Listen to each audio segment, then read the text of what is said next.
people! Welcome to the Manna Motivation YouTube channel. Attention Deficit Hyperactivity Disorder, or more popularly known as ADHD, cannot be prevented or cured. However, individuals with ADHD could manage their symptoms. There are prominent ADHD overcomers in our society who are able to live normally while being excellent in their fields. Manna member, let's delve into that list.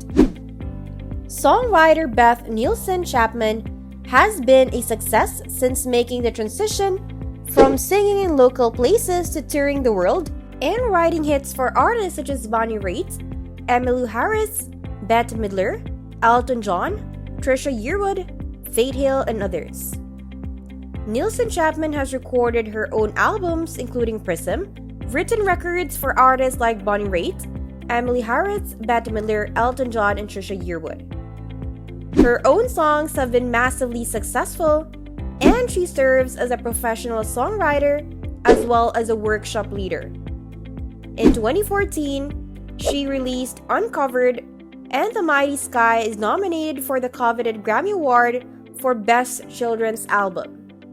Although she was not diagnosed until she was 56 years old, after her second husband, a psychologist, recommended that she visit a clinic near Nashville, she felt both relief and sadness after her diagnosis because she recalls all those times when she hurt herself or made herself feel bad because she didn't think she was doing a good enough job. Nielsen Chapman takes pride in her hyper-focus abilities. She claims that I go in my studio and I think I'm going to be in there for 10 minutes. And my husband calls to me at midnight and says, "You're going to go to bed today or are you going to wait until tomorrow?" Her biggest problem is the difficulty in getting enough sleep. It's not that she doesn't sleep well, it's getting out of bed that proves difficult for her. Chapman exudes emotions and has an intuitive sense of what makes people tick, making her music very in-depth. While writing the poignant lyrics for her album, Sand and Water, she was able to capture the trials of life as well as the beauty of it. After 1 year of Ernest's death, a friend invited Nielsen Chapman to attend a retreat with Deepak Chopra. There, she found her most important ADHD treatment: meditation. When you practice it with some regularity, your mind grows still. Nielsen Chapman is calmer and less in need of ADHD medication when she meditates. She also manages time better. Nielsen Chapman briefly admits that she sometimes has to use Adderall to write reviews for the next day after a night of creating content. "It took me until the very last day to finish writing it. I handed it to him at the last second," is what Nielsen Chapman says about her song review process. Having ADHD has enabled Nielsen Chapman to overcome negative thoughts and create a more positive outlook in life. She takes pride in sharing with others that she has the condition, wanting people to keep in mind that ADHD is not something to be ashamed of. For anyone who was sent to the principal's office for talking out of turn and causing disruption in classes, it is pleasurable knowing Peter Shankman has a patent on customer service, marketing, and social media. He has a high demand as a guru in all these fields. Shankman was born and raised in New York City and still lives there with his wife and 2-year-old daughter. He has learned to use his ADHD as an advantage, switching from being the class clown to becoming a successful corporate consultant, author, and entrepreneur. His transformation was fueled by determination to prove that he is not slow, like his teachers thought him to be. In college, Shankman earned an undergraduate degree in journalism and photojournalism from Boston University before earning his title of founder of Help a Report Out, or HARU, and The Geek Factory, a social media marketing firm based out of New York City. In his 20s, Shankman primarily engaged in exercise when he went for McDonald's Big Macs and cigarettes at the grocery store. Over time, exercise became an ADHD medication for him. He is a licensed skydiver, runs marathons, and has completed the Ironman triathlon. Shankman wants to reassure students who are dealing with dyslexia that they are not alone, and the light at the end of the tunnel is always just a little closer. With schools nationwide, he meets up with students in New York City and talks about ADHD to educators and kids. Shankman, who was diagnosed in his late 20s by a psychiatrist, doesn't take medication to treat ADHD. He believes that my level of dopamine after I go skydiving or for a long run is the exact same as taking Ritalin or Adderall. Shankman says skydiving grounds him. It gives me the ability to focus and think clearly. Before having ADHD, David Shankman used to often wait until the last minute and forgot things. Now, he uses this time-efficient approach as his advantage. When writing his books, David usually spends 6 months working on it full-time. On the last week before turning in the manuscript for his publisher to publish, he flies to Tokyo and writes chapters 1 through 5 there and chapters 6 through 10 back in New York. That is the only way he knows how to work now. Shankman does not spend much time online as he finds it can distract from spending quality time with his daughter. He instead invests into the moments he shares with her. He walks into his home with a clear and calm head or 10 deep breaths. Shankman doesn't see his ADHD as a problem. He sees it as a benefit. He believes people need to learn to manage their ADHD properly so the benefits can be maximized. Whether that is doing 20 jumping jacks or having medication, Shankman believes there are ways to use your ADHD ability to your benefit. For example, you could use mindfulness meditation or neurofeedback training to change your brain chemistry and reduce stress. With the challenges in her life, Robin Black overcame them by writing a gripping novel. Startling as it may be, fellow novelist Robin Black faced life's obstacles head-on and wrote a novel about it. Black was diagnosed with ADHD as a young adult and used that to fuel her success. Black is a highly acclaimed novelist, short story writer, essayist who has written for publications such as Oprah Magazine, the Chicago Tribune, and others. As Robin recalls his childhood with ADHD, he states that it was difficult to face the teasing of classmates, and even harder not knowing what was going on or having any control over it as a child. Black says she was one of the kids who felt socially out of place. Hyperactivity and verbal impulsivity plagued her until well into adulthood.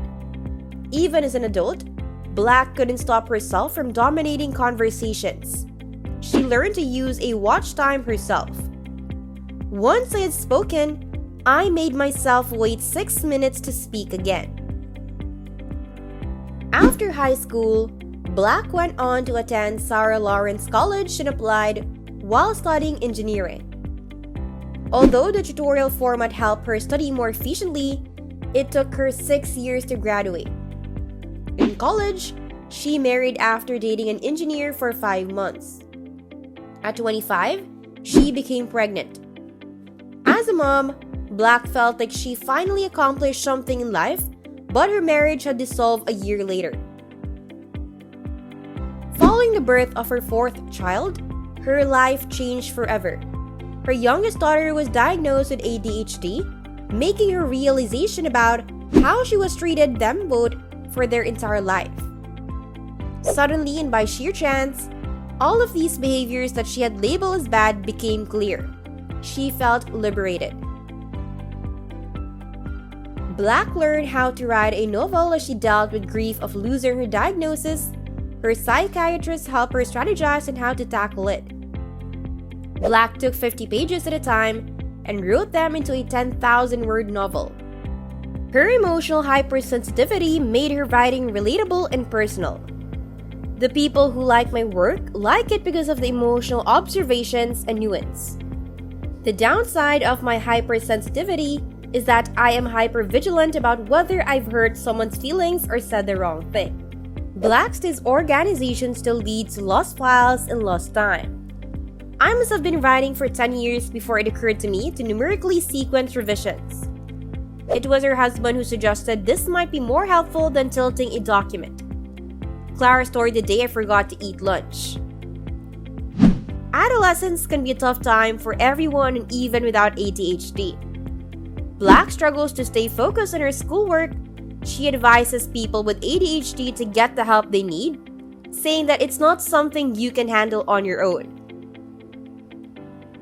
Educational psychologist Peralt hadn't known at the time, but his educational experience with ADHD began in childhood. At school, Peralt either got A's or did poorly. History class was a blur to me because I had to contend with all those facts. I soon got overwhelmed.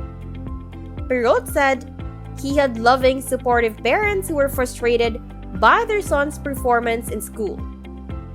They know their son was smart, so they didn't know why he was struggling. The turning point for Peralt came in the 11th grade with a religious non-Western class where the teacher used films and role-playing. This played to their kinesthetic learning style. He made it come alive, says Peralt. I realized I like learning, but that I learned differently. I started taking subjects that I enjoyed like speech and debate. Peralt realized his lower IQ would not be able to handle the intensity of graduate school.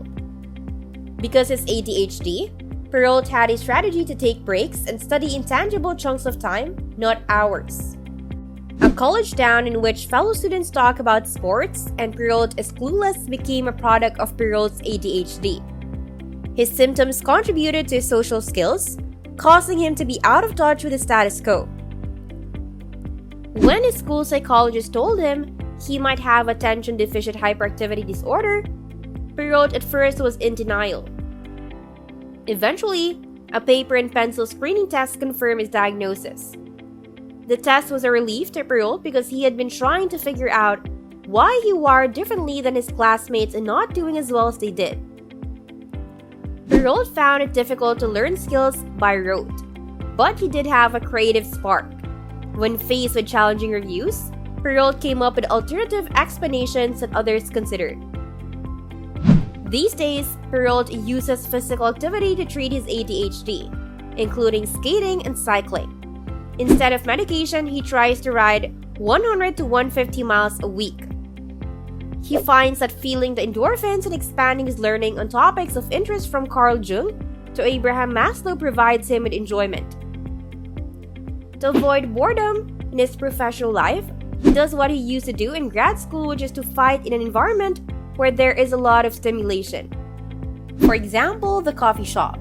Instead of typing on a desk, he works from a cafe. The key to overcoming social awkwardness was learning how to control his ADHD. As he learned to master his ADHD and started to gain confidence, since he was interacting with people who were good at the subject of social interaction, he realized that there were certain rules for socially accepted interactions that could lead to success. Today, Peralt manages a successful ADHD clinic and is also the requested speaker for various nonprofits like Congressional Black Caucus, speaking at their annual event. Peralt is also asked to speak to church and parenting groups like CHADD about ADHD. A business owner and entrepreneur, Peralt says ADHD helps him connect with people. Peralt would never give up on ADHD just like Superman wouldn't give up his cape. For a psychologist, empathizing with others is important, so Peralt believes that is why he benefits from ADHD. Dave Faro disproved his teacher's statement as a slow learner. He set out to prove them wrong by achieving a Guinness World Record for greatest memory. As a teenager, Faro was diagnosed with ADHD. He found that ADHD was a good thing and made it his goal to find it. Learning in the classroom was hard for me, but I had a big passion for all forms of learning. I spent hours in the library exploring topics that interested me, says Faro. He tried different strategies in studying while he attended high school, including speed reading and visualizing information. His memory training approach came from this. Faro, who is a sports enthusiast, was curious if he could apply interval training, a commonly used technique, to his brain. Testing his hypothesis, he set an egg timer for 2.5 minutes and worked intensely. He chose a task that was very challenging to do in that amount of time, memorizing a long list of foreign vocabulary words. Faro says that he sustained his focus by studying for short intervals. Faro's study technique is based on brain chemistry. The longer we work, the more our brain chemistry depletes. Studies show that when we work long hours without breaks or distractions, concentration focuses in spurts at random times throughout the day. By the time he had to leave high school, Faro was already skillful enough to start a business. He begins Wizard Tech Incorporated after developing techniques to track and remember information better for individuals and for companies.